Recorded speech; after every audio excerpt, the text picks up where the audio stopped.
আপনাদের যে পরিমাণ সমস্যা হচ্ছে এই পরিমাণ সমস্যা হবে না, সমস্যার পরিমাণ অনেকটা কমে যাবে। আপনাদের প্রথম শর্ত হচ্ছে আপনার গরু হিটে আসলো কি আসলো না আপনি দেখলেন না।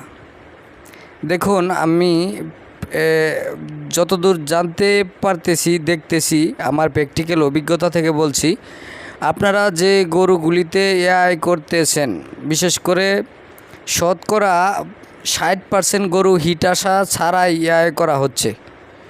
কারণ যারা আমাদের মতো এআই কর্মী আছে তাদের মধ্যে অনেকে আছে যে অনেক দূরে গেছে, যে গরু হিট আসছে না তবু একটা এআই করে, এআই না করলে তো আর টাকা দিবে না, এই হিসেবেও করতেছে। কিন্তু তো এক্ষেত্রে আপনার সচেতনতাটা খুব জরুরি। আপনি একটু বুঝে শুনে ডাক্তারকে খবর দিন, কারণ আপনার বোঝার অনেক কিছু আছে।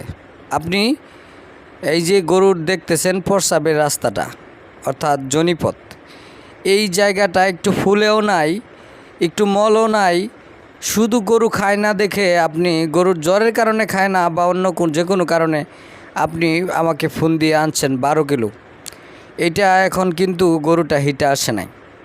তো এই যে আসে নাই, আমার চিন্তাধারা থেকে আমি হয়তোবা আমি বলবো না যে আমি ভালো মানুষ বলে আমি এটা করি নাই, এরকম না, কিন্তু আমাদেরও পেট আছে। কিন্তু এক্ষেত্রে আমরা দেখলাম গরুর যৌনাঙ্গটা একদম ফুলে নাই, ওইটাকে আমি এআই করি নাই, চলে আসছি। যদি আমি এআই করে দিতাম তাহলে হয়তোবা 6 মাস পরে গরু ডাকতো, বলতো কি যে গরু তো ওই সময় হিটে আসে নাই। আপনি বললেন যে আমি জানবো কীভাবে? আপনি জানবেন শুধু একটা বিষয়, প্রস্রাবের রাস্তাটা লাল হয় কি না, জনিপথটা কি লাল হলো কি হলো না, এটাই হচ্ছে প্রধান সিমটম। অন্যান্য সিমটমের দরকার নাই।